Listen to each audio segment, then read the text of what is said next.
Ini nih apa ya, sudah lama katanya diperjuangkan untuk bisa dapat naik gaji. Betul. Kabarnya sih sudah didengarkan ke DPR, sudah di respons juga sama pemerintah. Tapi kita pengen tahu juga sebenarnya seberapa urgensi sih untuk bisa menaikkan hak-hak dari para juru adil Indonesia ini. Dan kenapa mereka minta kenaikan gaji dan juga tunjangan. Kita akan ngobrol Betul. bareng sama orang yang paling kita hormati di gedung ini. Karena beliau sungguh senior. Kang Ajat, selamat sore. Bersama jurnalis senior Detikkom, Sore. Alexander Sudrajat. Justin. Eiza. Emang enakan ganti-ganti, Kang. Karena kalau Kak Edo tuh emang demand-nya tinggi sekali. Biar Kang tahu Ajat. segar sore hari ini. Terima kasih banyak udah mampir lagi ke Detik Sore, Kang Ajat. Kita mau ngobrol soal hakim yang saat ini sedang pada mengambil cuti bersama bareng-bareng. Mungkin Kang Ajat boleh jelasin dulu ke kita sebenarnya kenapa sih mereka sampai mau mengambil langkah untuk mengambil cuti bersama bareng-bareng demi gaji yang dinaikkan gitu, Kang. Jadi memang kalau awalnya sih saya juga kaget ya begitu baca berita itu. Sorry Kak. Kok Ya. tega gitu loh.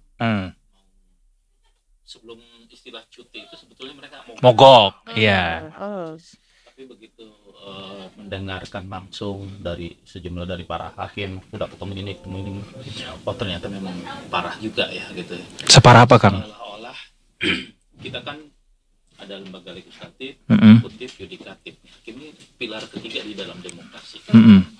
Tetapi bila dibandingkan dengan aparatur negara di lembaga-lembaga lain, ternyata sejahteraannya itu yang paling menyedihkan. Jangan dibandingkan sama DPR lah ya. Mereka yang punya kuasa menyusun segala macam, mereka bisa suka-suka. Hakim ini ternyata 12 tahun gajinya pas-pasan. Jadi sebetulnya tuntutan ini tuh sudah ada sejak 12 tahun lalu atau gimana? Enggak gitu. Jadi ada peraturan pemerintah nomor 94 tahun 2012 yang menetapkan bahwa gaji orang baru masuk jadi hakim nih, tahun pertama jadi hakim gajinya itu cuma 2 jutaan. Itu golongan paling rendah ya, gaji pokoknya. Iya. Gaji pokoknya itu cuma 2 juta. Gitu. Meskipun kalau di tambahin tunjangan ini itu total 12 jutaan dapat gitu kan. Tapi dibandingkan negara lain tuh masih sangat kecil. Nggak sampai setengahnya tuh. Dibandingkan sama Malaysia aja 40 jutaan konon ya. Malaysia tuh 40 juta in total atau pokok in, aja? In total juga. Artinya kan dia punya gaji pokok relatif lebih besar ketimbang yang diterima oleh para hakim di kita gitu. Nah, apalagi kalau misalnya di Undang-Undang Kehakiman 2009 hakim itu masuk kategorinya dia aparatur negara. Dia bukan ASN biasa. Tetapi dialah yang terlupakan nih dari sisi fasilitas penggajiannya dibanding dengan aparatur. Meskipun kemarin di Hari TNI saya di sini sama Mas Anton juga ngomongin apa sih yang perlu ini dari TNI, kesejahteraan. Nanti kalau kita ngomong dari Hari Guru juga gitu kan. Kita ngomongin buruh juga apalagi begitu, dokter misalnya. Dokter ya juga. Ya sangat juga memprihatinkan. Ini untuk level-level ASN di layanan publik gitu kan. Artinya banyak banget PR gitu. Tapi saya sih sepakat kalau para hakim ini diperjuangkan dengan segera gitu ya. Tuntutannya itu dipenuhi. Dan kalau dari perkembangan terakhir sih sebetulnya upaya untuk memperbaiki gaji pokoknya lah ya itu udah dari bertahun-tahun lalu ya. Terakhir tuh saya baca 2020 itu ada semacam diskusi di antara para hakim bagaimana berapa sih idealnya. Artinya dari 2020 itu udah ada tuntutan bahwa ini harus naik nih. Iya, mereka tuh udah bikin rincian gitu loh. Apa yang perlu kita nikmati selain gaji pokok, misalnya ada tunjangan rumahnya, ada tunjangan fasilitas kendaraan misalnya. Ada tunjangan keamanan. Kenapa perlu tunjangan keamanan? Beda loh hakim itu. Hakim setiap membuat putusan, mau putusannya pidana atau perdata, bila para pihak ini nggak suka, mereka mengerahkan massa, gitu kan, dia nggak cuma diteror secara mental, bisa juga diteror secara fisik. Dan itu beberapa kali banyak terjadi tuh. Di situ yang mungkin dibandingkan profesi-profesi lain yang kita tidak sadar ya, kurang aware tentang tantangan yang mereka hadapi gitu. Sementara mereka sebutannya wakil Tuhan di muka bumi. Betul. Tapi ternyata kesejahteraannya sangat-sangat memprihatinkan. Kang, ketika kesejahteraan ini jadi isu buat mereka kan akhirnya bisa saja mempengaruhi independensi dari profesi yang mereka jalankan kan gitu. Itu terlihatkah pengaruhnya pada akhirnya dalam 10 atau 12 tahun terakhir seiring dengan gaji atau pendapatan yang tidak kunjung berubah ini? Jadi memang selama ini kan ada semacam sinisme lah ya. Polisi yang nangkap, jaksa yang menyidik, yang membawa ke persidangan. Nanti begitu diketok, hakim yang membebaskan. Ada beberapa kasus, tapi tentunya itu hanya kasus-kasus yang mendapat perhatian publik, kasus-kasus yang diliput pers gitu kan. Sejauh mana objektivitas dari sinisme tersebut ya kita bisa kaji lebih lanjut gitu kan. Tapi sinisme itu muncul menggambarkan bahwa ya jangan-jangan memang para hakim bisa disetir, bisa bermain mata. Salah satunya alasannya karena kesejahteraan yang kurang. Tetapi apakah itu faktor satu-satunya? Tentu tidak gitu kan. Kalau kita ngelihat berapa banyak sih politisi, pengusaha yang diseret ke pengadilan karena korupsi, gitu kan? Dan ternyata para pelaku korupsi itu bukan karena mereka miskin, bukan karena keterbatasan, justru makin kaya makin korup gitu kan. Nah itu juga isu yang berbeda gitu kan. Tetapi kita ngomongin kesejahteraan para hakim, kesejahteraan teman-teman TNI Polri, ya itulah yang menjadi PR bertahun-tahun, PR kita bersama yang mudah-mudahan nanti di pemerintahan yang baru beberapa hari ke depan itu ini bisa benar-benar diperhatikan, segera diwujudkan gitu. Kalau harapan saya pribadi ya. Jangan sampai muncul sinisme itu terus menjadi isu yang masif, yang menasional gitu. Dan akhirnya nanti yang rusak beneran citra para hakim. Kalau udah orang nggak percaya sama hakim kan repot tuh kan. Betul. Yang ada nanti pengadilan jalanan tuh.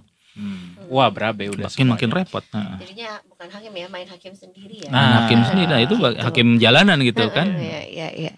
Tapi sebetulnya apa yang terjadi sampai 12 tahun ini tidak ada penyesuaian untuk gaji dan tunjangan ya? Apakah memang negara nggak punya uang atau political will? Nah ini memang masih menjadi teka-teki ya. Apakah karena hakim dianggap lu kan bagian di yudikatif gitu kan di bawah Mahkamah Agung. Tapi secara administrasinya tuh kan orang larinya juga tetap ke Menpan RB gitu kan. Betul. Kementerian Kehakiman gitu kan. Apakah selama ini mungkin para hakim itu juga sudah ngadu kemana-mana tapi kurang ada yang bisa mengartikulasikannya sehingga kalau lewat jalur diskusi nggak berkutik, lewat lobby sini nggak berkutik, ya udah dah inilah jalan terakhir. Gua bikin mogok massal atau dalam bahasa halusnya gua ngambil cuti bersama deh. Nah, kita kan semua baru ngeh nih kan, media semua juga ternyata ini ada persoalan besar loh gitu kan. Selama ini mungkin hanya bisik-bisik karena DPR Komisi 3 khususnya itu juga udah dari 2023 mereka hanya menjanjikan.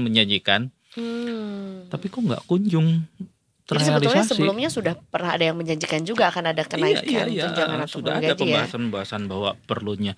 Bahkan terakhir itu kan Mahkamah Agung merekomendasikan ada 8 poin lah ya yang perlu diperbaiki selain soal gaji pokok dan berbagai tunjangan itu tadi ya. Tunjangan mobil, tunjangan rumah, kesehatan. Tahu nggak? Hakim itu masih pakai BPJS.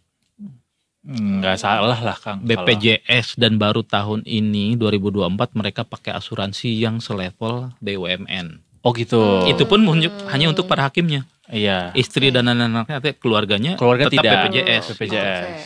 Kalau kita kan misalnya di swasta nih, ya suami bekerja, istri, anak dapat tanggungan juga. Sampai 2 anak ya. Dan 1 istri. Itu dapat hak yang sama, fasilitas yang sama gitu kan. Bentar, 2 istri itu benar. Enggak, satu istri, 2 anak 1 istri gitu kan. Bukan 2 istri tambah 2 anak. Banyak jadi anggota keluarganya juga. Tapi ini ada berita baru juga nih, berita terbaru dari Detikcom juga kalau Presiden terpilih Pak Prabowo ini menelpon langsung Sufi Dasko sebagai pemimpin sidang. Bukan menelpon langsung, dia ditelepon. Ditelepon oleh Dasko sama Pak Sufi Dasko. Jadi katanya kalau akan langsung dinaikkan gaji hakimnya, berarti ini cuti bersama nih cukup oke nih caranya, efektifnya ya. Iya, cukup mendapat perhatian publik, nggak hanya publik ya, para pengambil kebijakan, bahkan presiden terpilih. Dan artinya tekanan dari para hakim yang mulia ini shock terapinya itu berhasil lah ya. Dan terlepas bahwa hari ini ada sidang, sebetulnya Pak Prabowo sudah tahu isu ini. Karena 2 atau 3 hari lalu Ketua Komisi Yudisial yang juga memberikan concern terhadap kesejahteraan para hakim itu udah langsung menemui Pak Prabowo dan sudah membicarakan masalah ini. Dan memang Pak Prabowo dalam pertemuan dengan Komisi Yudisial, yaudah dia juga kaget kayaknya. Kok ternyata gitu ya? Oh pantesan banyak hakim yang bisa diajak. Pak Prabowo-nya kaget. Oh mirip-mirip Pak Jokowi ya, suka kaget ya Pak Prabowo ya. semuanya kayaknya gitu. Semuanya juga kalau dikagetin begitu dibongkar kaget gitu. Kang, tapi tuntutan dari para hakim sendiri berapa banyak sih kenaikannya? Kan ada kabar bahwa mereka tuh punya hitung-hitungan sendiri gitu, naiknya inflasi ini. Iya benar. Terus inflasi setiap tahun sekian di total 12 tahun. Betul. Hampir 250% gitu kan. Tapi ya sampai segitu juga sih. Ya mana ada gitu kan langsung naik kayak gitu, akan menimbulkan kecemburuan, gonjang. Tapi pasti nanti kan ada kompromi-kompromi lah ya, disesuaikan dengan kesiapan negara gitu kan. Cuman memang tuntutan 240% yang disetujui oleh Kemenkyu setelah dibahas sama Menpan RB itu berapa ya, nggak sampai 20%. Nggak sampai Kang. Nggak sampai 20, hanya 15% kalau nggak salah. Itu ya tentu mereka kecewa banget gitu, makanya sampai akhirnya hari ini tetap berlanjut. Tetap cuti juga. Masih tetap cuti. Kira-kira win-win solutionnya pada akhirnya akan seperti apa? Aku nggak tahu nanti apakah pasti Pak Prabowo sama Pak Jokowi ketemu nih kan, terpilih dan presiden yang akan fade away ini. Berapa sih yang ideal, nanti Ibu Sri Mulyani juga ngitung-ngitung ulang gitu ya. Berapa 15%? Oke lah mungkin di deal 20% atau 25%. Kan kalau kita ngomongin remunerasi di direktorat tertentu ya, kementerian tertentu kan memang bikin iri banget gitu kan. Betul. Dengan alasan ya ini kan biar pegawainya tidak nyolong, tidak korup, tidak apa. Tapi ya kalau gitu-gitu banget yang ngeri. Para hakim, TNI Polri, misalnya dokter, itu nggak cuma kerja di kota loh gitu. Mereka kerja sampai ke pelosok-pelosok yang serba susah, mau kesana kesini udah. Lo ya wajar misalnya ada tuntutan tunjangan kemahalan itu wajar banget misalnya gitu kan. Yang itu yang saya pikir jarang banget tuh dipikirin tuh tunjangan kemahalan. Meski ada yang berpendapat juga Kang bahwa hakim kan bagian dari aparatur negara gitu, bahwa memang itu adalah sebuah pengorbanan juga yang mereka harus lakukan gitu Kang. Iya, tapi kan pengorbanannya juga nggak harus gitu. Benar sih. Tidak semua yang di layanan publik dengan dalih ya itu kan pengorbanan yang dibutuhkan. Orang boleh dituntut idealisme, tetapi juga kalau dengan standar kesejahteraan yang minim, nanti putra-putri terbaik kita, lulusan-lulusan terbaik kita ogah tuh. Ngapain gue ngambil orang tuanya pasti ngelarang dulu. Jangan ngambil fakultas lain aja. Atau ya lu boleh lah belajar hukum, tapi jangan jadi hakim, jangan jadi polisi, jangan jadi jaksa. Jadi apa? Jadi pengacara aja, cepat kaya misalnya. Meskipun pengacara nggak semua kaya juga gitu kan. Seperti hanya jadi dokter spesialis gitu kan. Sama cerita-cerita soal bagaimana mereka akhirnya dengan bentuk dengan nilai gaji saat ini dan tunjangan saat ini, ketidaksejahteraan seperti apa yang diterima oleh para hakim ini Kang? Aku baca beberapa ini ya, beberapa tulisan pengalaman para hakim di situs Mahkamah Agung, di situs hukum online gitu kan. Khusus yang di daerah-daerah terpencil misalnya, satu pengadilan hakimnya cuma 3 orang. Ketua, wakil ketua merangkap. Coba bayangin, dia jadi hakim, dia harus jadi notulen juga misalnya ya. Mempelajari berkas, belum menghadapin yang ancaman-ancaman yang lain tuh. Istilahnya kalau di kita apa sih, kerja misalnya 3 in 1 atau apa gitu. Yeah. Mereka tuh semuanya dikerjain sendiri. Multiple job gitu. tapi gajinya satu gitu. Dengan, jadi jangan juga dibandingin sama, oke lah kita ngelihat hakim yang tinggal di Jakarta misalnya kelihatan. Tapi saya beberapa tahun lalu pernah baca ini pengalaman Pak Asep. Pak Asep kayaknya sekarang udah jadi dosen di sebuah perguruan tinggi swasta lah ya. Karena juga kayaknya dia nggak tahan juga gitu. Padahal dia dikenal sangat idealisme. Tuntutan sangat hidup idealis. ya. Sangat ideal. Itu dia hakim di Jakarta. Ngekos loh. Ngekos di daerah kawasan Pasar Minggu di dalam gang kecil kayak gitu. Naik angkutan umum. Mungkin karena nggak sanggup beli rumah di Jakarta, Kang. Biar dekat sama kantor, jadi makanya. Iya, bukan. Atau ini kan, dia itu karena penempatannya nggak sistem. Dia dari daerah, ditempatin ke Jakarta. Emang tunjangan, makanya ada tuntutan tunjangan kemahalan. Bukan kemahalan, ya kemahalan antara lain. Tunjangan perumahan misalnya dipukul rata nih di PP 1,5 juta. Ya kalau misalnya lu di Jakarta gitu kan, ya. Lu kalau mau naik, ini cerita 10 tahun lalu ya. Kalau sekarang mah enak, ada apa istilahnya, ada Gojek, ada Grab, bisa milih, bisa ketaker deh tuh. Itu. Transjakarta juga enak, bisa nginit banget gitu. 10 tahun lalu coba bayangin. Dia mau ke pengadilan, naik angkutan umum, dia bawa berkas-berkas. Kalau di tengah jalan diintilin, berkas putusannya itu dicolong atau di apa sih, ditodong, diambil. Iya, coba kayak gitu-gitu yang nggak dipikirin. Dibandingkan profesi lain memang ada resiko-resiko yang mengerikan lah. Terlepas juga misalnya kita cukup jengkel juga misalnya kalau ada hakim yang membuat vonis nggak masuk di akal gitu, nggak sesuai make sense, kayak 3 hakim di mana gitu kan di daerah Jawa Timur kan pernah tuh kejadian, atau hakim yang kerjanya tanda petik membebaskan para koruptor misalnya di tingkat pengadilan negerinya udah divonis, begitu banding dikurangin, Mahkamah Agung lepas, kayak gitu loh. Itu juga makanya kalau misalnya nanti harapan kita nih ya, kesejahteraan diperbaiki, sejumlah tuntutan berusaha dipenuhi, meskipun tidak sesuai dengan harapan tidak semuanya gitu kan. Ya tentu kita juga berhak teriak-teriak nih, hey, jaga independensi, jaga marwah lu, bikin putusan-putusan yang benar-benar berkeadilan gitu kan, terasa adil buat orang yang menuntut keadilan, para terdakwa, dan masyarakat secara luas. Tentu. Ya.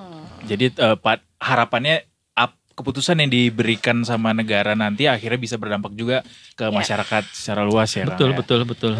Jadi kalau kita mendapatkan orang-orang terbaik di kursi meja hakim, para pemegang palu keadilan itu kan, ya tentunya rakyat juga, masyarakat secara luas akan hidup tenang, ngerasa nggak ada lagi istilahnya pengadilan jalanan, nggak ada lagi berusaha nyogok sana nyogok sini. Dia akan percaya nih, nggak cuma ngancem-ngancem, oke gua mau polisikan, gua mau gua tuntut pengadilan. Kalau sekarang tuh kan kayak semacam bullshit loh. Lu hilang ayam lapor polisi, biayanya harus jual kambing. Belum sampai pengadilan ternyata harus jual kerbau, misalnya jual sapi, kan mengerikan. Banyak. Tapi dengan aparatur penegak hukum yang benar-benar bersih semuanya nih, berintegritas gitu, wah bakal enak banget gitu. Tapi kan biasanya kalau ada reward ada punishment, Kang. Kalau untuk sisi punishmentnya perlu nggak ada tambahan fungsi pengawasan atau mungkin dalam sisi? Nah, untuk pengawasan sebetulnya Komisi Yudisial itu dibentuk di era reformasi itu antara lain kan untuk memperbaiki itu sisi pengawasan, dan tentunya salah satu aktor yang memainkan atau menjalankan fungsi pengawasan dari kita nih, dari media, dari pers, selain masyarakat. Jangan sampai kayak lingkaran setan nih, kita udah ngadu ke KY, aduannya begitu KY merekomendasikan ini bersalah, tapi dilindungi oleh korps hakimnya sendiri gitu. Ada semacam solidaritas yang harusnya dipecat misalnya cuma dinonjobkan beberapa bulan atau cuma dimutasikan ke lain tempat, ntar muncul lagi. Ya jangan juga sampai kayak begitu tuh. Jadi harus ada tambahan ya. Iya. Jadi sebetulnya emang perlu adanya gebrakan. Kalau anak Gen Z nyebutnya harus ada gebrakan. Terobosan ya. Harus ada gebrakan terus nih untuk membuat ya yang di atasnya notice lah ya, bahwa sebetulnya ada tuntutan-tuntutan yang perlu disegerakan gitu ya. Ini nggak akan menimbulkan kecemburuan sosial dengan aparatur yang lainnya, Kang? Dengan walaupun dengan tuntutan yang sudah 12 tahun tidak terpenuhi. Ya, tinggal kita lihat aja besok-besok aksi apa lagi nih yang akan bikin aksi banyak hakim gitu. Beban nih. Ini kan bisa juga nih menginspirasi gitu kan. Iya, bisa juga kalau mau cepet ya kayak begini, tapi kan pasti kita masyarakat juga nanti akan ngelihat nih selogis apa tuntutannya itu misalnya gitu kan. Kalau yang kemarin si Mas Anton kan bilang itu kasihan juga loh TNI Polri yang di daerah perbatasan misalnya ya, di daerah-daerah terpencil, kesejahteraan mereka sebetulnya mungkin sama semuanya. Itu mereka yang nun jauh dari Pulau Jawa itu pada punya problem mental loh mereka itu. Kebayang gimana sih lo kerja jauh dari istri, dari anak gitu kan. Tuntutannya tinggi ya, kemudian juga risiko. Ya mungkin sekarang relatif lebih anak, ada canggih gitu ya. Sinyal dikit internet, bisa WA call misalnya, via Zoom zaman dulu coba kebayang. Sebelum ada teknologi kayak begitu. Mau kemana-mana ongkosnya lebih mahal, nggak cukup. Baik, begitulah. Mari kita nantikan keputusan pemerintah ini. Kabarnya disetujui sama Pak Prabowo, tapi belum tahu nih komentar dari teman-teman para hakim apakah seperti apa jalan tengahnya yang disanggupi begitu ya. Sampai saat ini masih berlangsung kan ya cuti bersama itu sampai 11 misalnya. Sampai tanggal 11 janjinya mereka. 11 kan berarti hari Jumat kan. Tapi kalau misalnya udah diokehin, ya kan udah keburu ngambil cuti, udah keburu ngambil tiket ke Bali. Enggak, yang cuti kan ternyata kan untuk kepentingan kesini mereka itu. Tentunya kalau kita lihat misalnya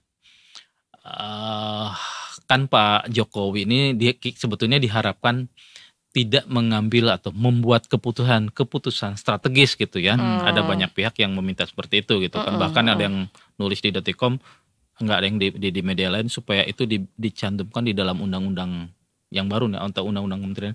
Pokoknya siapapun yang sudah memasuki masa akhir, mau presiden, menteri, gubernur, bupati, wali kota, nggak boleh lagi bikin kebijakan-kebijakan strategis. Nah ini kan termasuk kebijakan strategis nih. Artinya apa? Ya kita hormati itu juga tuh. Para hakim mau nggak sabar nih kan? Ya insya Allah sih sebetulnya bisa ya, harus sabar. Kan gajian nggak ujuk-ujuk Pak Prabowo hari ini setuju misalnya tanggal 20 dilantik, 21 dia langsung gajian kan enggak gitu kan. Kajiannya kan tanggal berapa hakim nggak tahu tuh, tanggal 25. Belum lagi juga Menteri Keuangan juga harus menyesuaikan sama pos yang lain juga. Betul. Baiklah, gitu. Banyak PR Menteri Keuangan yang baru. Ada makan gratis, ada MCU gratis, ada kenaikan gaji. Betul ya, belum ya itu baru sebagian aja berarti ya dari yang PR yang nanti hopefully akan diselesaikan juga oleh ya pemerintahan baru, kabinet baru juga. Kita tuh kalau ngomongin nasib orang pinter ya, ngomongin nasib sendiri aja. Ada yang mau disampaikan mungkin kan untuk kesejahteraan nasib sendiri? Ini masih on air. Masih on air. Bisa di-cut dulu. Cukup. Anyway, terima kasih banyak Kang Ajat sudah mau kita pada nonton. Bahaya ya. Masih ada di sini soalnya. Punten. Yang pasti tadi kata Kang Ajat, kalau nanti ini akhirnya bisa ditunaikan gitu ya janji pemerintah untuk menaikkan gaji para hakim, kita juga punya hak untuk bisa mengawasi para hakim ini bisa menjalankan tugas semaksimal mungkin. Dan berharap juga sebetulnya rasa kepercayaan masyarakat terhadap ya kemandirian penyesuaian hakim juga, ketidakberpihakan hakim juga gitu ya setelah adanya ya peningkatan kesejahteraan yang dilakukan lah gitu. Oke.